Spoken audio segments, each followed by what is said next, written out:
Greetings. Happy Monday, March 30. We are working through this. It is amazing outside. It's like 75 degrees, not a cloud in the sky. We got Easter coming up. Good energy. Everybody feels good. Man, it's been busy. And busy for some, quiet for others. I'm going to get into that in a second, but let's get straight to the numbers. Guys, this is a big episode. So if this is the first time joining us, my name is Casey Joyner. I'm a Scenic Sotheby's. We've been doing this now for years. I bring you the updates every Monday, but you caught a good one because we're going to go through the numbers. And then by request, by a viewer, I'm updating you on the customary use issue. There's a reason I've been delaying, and I'm going to give you that in the middle. In a minute when I go through this, but I really appreciate it. I ask you guys to bring me what you'd like to hear, and you ask, and I'm bringing it to you. And it's an important one, okay, for everybody involved, no matter where your property is located, specifically for Walton County. This is going to set some precedent. So I'm going to go into that, but let's dive into the numbers first because it's all related, right? Man, I hope you guys are great. I got a lot of energy today. Had some allergies last week. All this pollen floating around. I don't normally do that, but it got me good. All right. New listings, 76. 76. Okay. That's back up higher. You guys that have been watching us for a while, you know that I get super excited when we're staying in like the 40s and 50s, right? 76, that's back around what we were about 4 weeks ago. And I think what's happening is, here we go again. We're going into a holiday week. The weather's good. So my prediction is we're going to see this rush this week, okay? And then it's going to get back down in the 40s and 50s next week. That's my thought process because I have reviewed this. A lot of these are brand new listings, okay? Not surprised, but wanted it to stay in the 40s. Pending, 35. Man, rolling. Felt that last week, okay? Last week we were in the mid-20s, felt more activity, got up to 35. So at least the pendings are staying close to that 50% ratio with these new listings, right? 70, what do we got? 76 new listings, 35. So we're a little bit south of it, but I like the consistency. You guys know we love that consistency on the pending contracts. We just keep writing them every week, no matter what's going on. This week was an uptick. Closed 27 right there with it. Let's look at this price changes. 59. So listen, price changes down a little bit. They got up in the 70s, high 60s. That's down a little bit on the price changes. Casey's crystal ball. Man, come Thursday and Friday this week, we're going to see a flood of price changes hitting the market as people start to arrive into town for the holiday and for next week. It's a big one. A lot of Atlanta showing up, a lot of different regions showing up this week for Easter. That's what I'm predicting. So when we get around holidays, guys, and people are trying to target that marketing, trying to predict things, we start seeing some numbers shift around. What we're most concerned about is what's the most consistent, okay? We were on a couple of weeks run of leveling into that 40s, writing the contracts. That's all good. We're okay if we have spikes like this. We just don't want this running hot for 3 weeks in a row, right? We want to keep eating away at that saturation rate. Guys, I'm going to tell you, buyers, if you're still out there waiting around, get focused. There are some opportunities out there. There was one at a cottage at the Eastern Lake came on. I was texting with somebody about it. Pat, we were texting about it and going through the numbers. There were some trade-offs, but man, as far as a price point for the views, it looked good. Went under contract in 2 days. Probably investment driven, to be honest, on that one, because it's kind of in that sweet spot of what people are looking for, 1.6. But 1.6 with great views and went under contract in 2 days. So you got some of that going on. And then I've got some of my listings that were a little bit hot for a while, and then they've cooled off, and some of my cooled off are hot again. Guys, it's just the patience, man. It's the cycles of who's coming through, whether it's second home buyers. Second home buyers have not been around as much right now. We've been more dealing with the investment side. But here come after Easter, I guarantee you that side's going to pick up. So it's like these trade-offs. Here's the main point. I know it can feel isolating out there if you've got a listing and maybe you're not getting the activity. Number one, you're not alone. But number two, like it's cyclical. Like it's almost like when you get hot, you can expect there's going to be some cold. And it's just some trade-offs. It just is. That's the way this market's been doing it. You can go back and watch 40 of these episodes. I talk about that constantly. So what our main concern is, are things moving in the marketplace? Are we priced correctly? And if we are, it will come. Now, we're not going to hang out for months. waiting on that, right? But we stay active with that thinking. All right, let's get into it. Again, I cannot thank you enough for bringing this to me. And give me a second to get set here because I want to just read this through with you. I thought the most practical thing was to give you an absolute, just straight up workshop on this and walk you through. And here's why I've delayed on this, guys, just being honest with you. The reason I've delayed on this is because we're kind of right in the middle of it. So I've been kind of waiting on this monumental move on this use to kind of give you guys how this is going to be rolled out, how it's going to take into effect. But here's the most important thing right now. I keep tabs of everybody that owns a rental property around here, asking how it's going. It's, for the most part, it's going great. You'll see some stuff online. You'll see these videos with people holding their face and people taking the beach. Listen, people are coming down and people are using the beach. That's the most important thing. But there are some big changes in place, but I'm going to update you exactly where they are and why I'm telling you we're right in the middle of it. So where we are now, so here's where we started from. The long-standing legal battle gridlock has been largely broken due to Senate Bill 1622. Which was signed into law last June. You guys remember all that. It effectively repealed the 2018 statute that made it nearly impossible for Walton County to defend public beach access. That's where all the lawsuits came in, Gulfront homeowners. There was just a lot of unclear on how it was going to be used. Certain people started enforcing certain things. It was a mess. So the county went through. They sued, people sued the county, they had settlements, and everybody worked it out and got a general feeling of how this was going to work. And it wasn't universal up and down the beach. The appeals court ruling February of 2026. So just this last month, that's why we've been in the middle of it.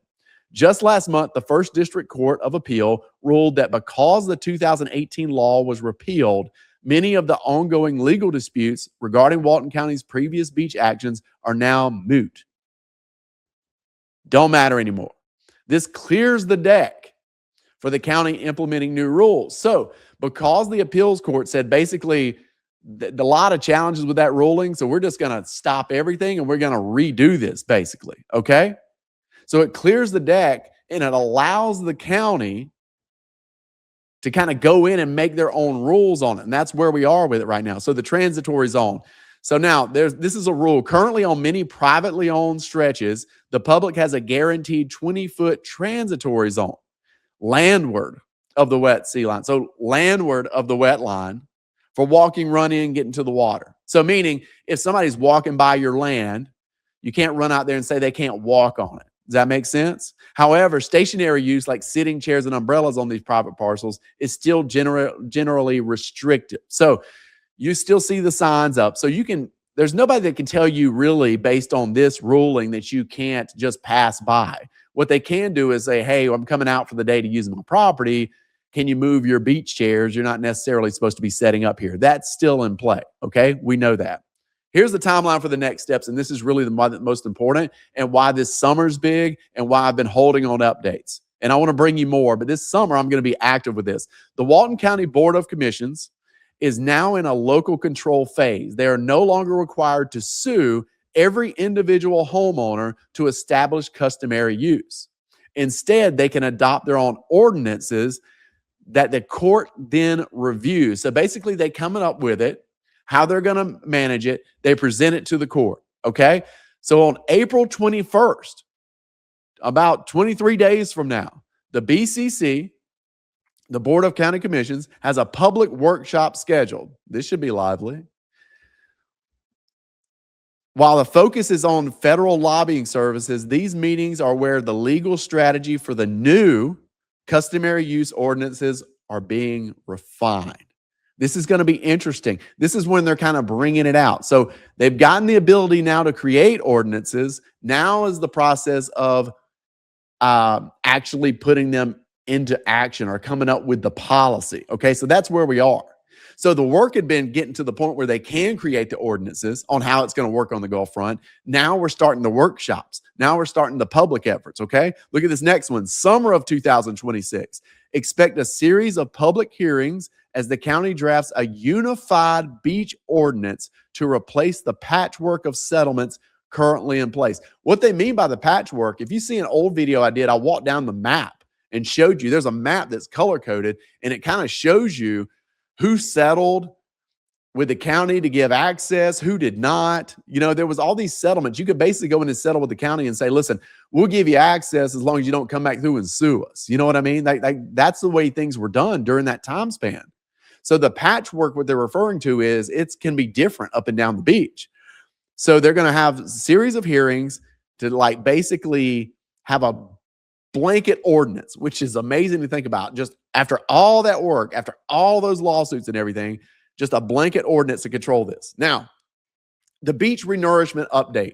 This is the one that's been the most interesting to me. And the way this is laid out here as a Trojan horse, that's the way I saw it when I first heard DeSantis down at Shunt Gully eating a grouper sandwich, talking about what they were going to do. They had a representative from the DEP there, and they basically said they were going to go. They basically said they want the public to have as much beach as possible, but they also said that our beaches have been identified by the DEP as in bad need of renourishment from storms. Now, listen, this has been a long time ago. Like when the storm comes through, it'll take sand away. So if you go up and down 30A or Walton County in general, you'll see that there's some stretches of sand where it's a little skinnier than others, and some of them are big and fat. Now, used to, you could call in and get state help with doing renourishment projects, and you still can. I remember Destin doing it back in the day. They had a barge out there, and they were literally blowing sand in on the beach to create more. Now, what came with that was that if you got the county's help, it basically opened up public use. So it was a calculated risk. So take Destin, for example. If they got help maybe from the state, and when you get help from the state to renourishment, it basically means that it can become public use. Well, Destin's kind of bordered on both sides. There's really no way for the public to get in there. So it was a little risk that they were going to create a problem for themselves by doing that. Here's the Trojan horse aspect of it. The DEP saying this, basically, let me read this next part. Current status, the Florida DEP and Walton County have prioritized beach restoration for the fiscal year 25 and 26 and 26 and 27 budget cycles. Major construction for the countywide hurricane storm damage reduction project is anticipated to move into high gear late 26, early 27. Okay? I was thinking this would start this summer, but because of the other things, they have not gotten this going yet. So what they're saying is they're going to start renourishing the beaches up and down 30A in Walton County starting later this year. Here's the catch. Because the new sand equals public sand. So if the state comes in and provides the sand, then the public can use it. So whatever that is, if the current line right now is saying, hey, there's a transitory zone, but you can't sit here. But beyond that, the state adds 20 feet, you can then sit. Even if it's behind a beachfront parcel, that new section of sand, you can technically sit there. That's not Casey's rule. That's how that works when they come in and do that. The catch is, so some beachfront owners are still hesitant to sign easements, but the 2025 legislation allows the state to move forward in critically eroded areas, even without 100% consent. So here's the catch. Here's the whole deal on this one. The Trojan horse thing. It's one thing to go through and ask everybody if they would like renourishment and have the trade-off. Hey, would you like more sand? If you need more sand, then the public can use it, right? It's another thing for the state to come in and go, basically, we're identifying this area as eroded. It's not hurricane proof. We have to take action. So then when they come through and add the sand, those areas are public access. So why people call it the Trojan horse? Let me go back to full screen here. I just want to click on this and just kind of look at you guys.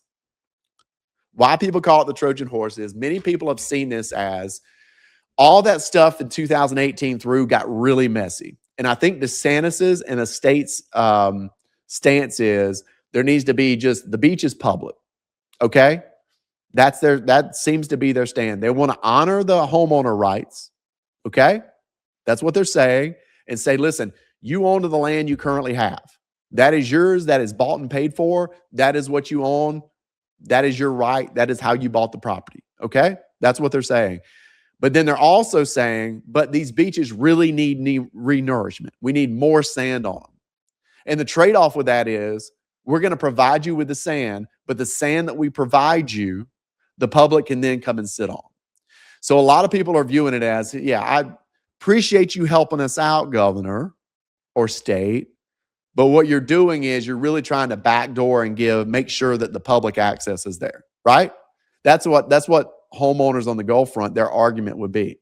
And then the public is cheerleading that because they're like, number one, they strongly believe that our beaches would love renourishment, right? More sand is great. It's better for hurricanes.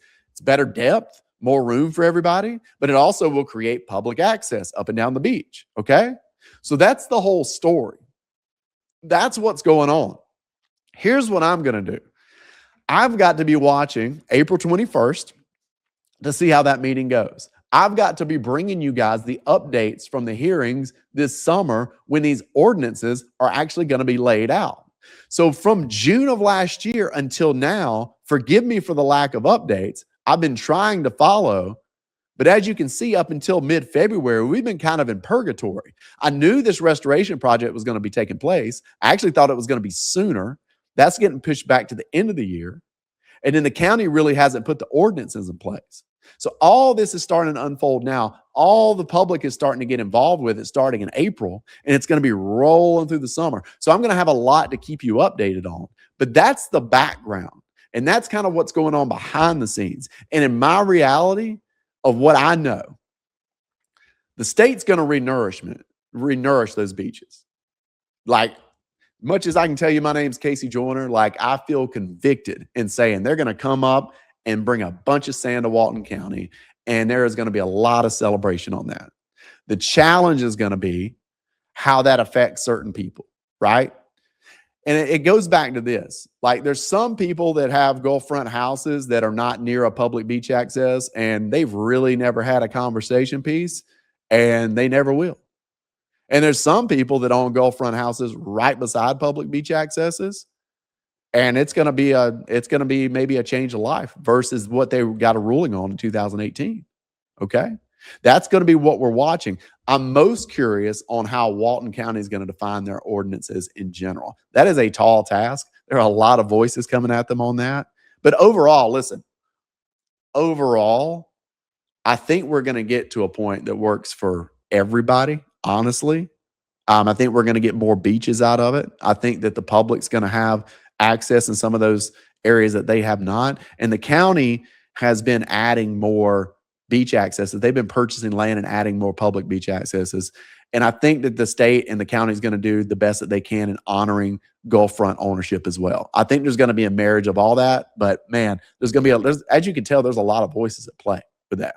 So that's the story. That's where we are. So forgive me for not updating to this point, but man, we're kind of like, this is what's starting and this is where we're going. And you can see I'm going to have to be bringing you guys more and more on this topic. So listen, that's very important. Most of all, thank you for bringing that to me and asking me for an update. If there's anything else in the area that I can be bringing to you on these Monday updates, please bring them to me. That's where we stand right now. Listen, busy week ahead. We're going to consistently keep writing these contracts. That's what we're going to do for you guys, and I'm going to keep updating you. So if you have any questions at all, please let me know, and I will be back with you next week. Hope to hear from more of you by then. Talk to you soon.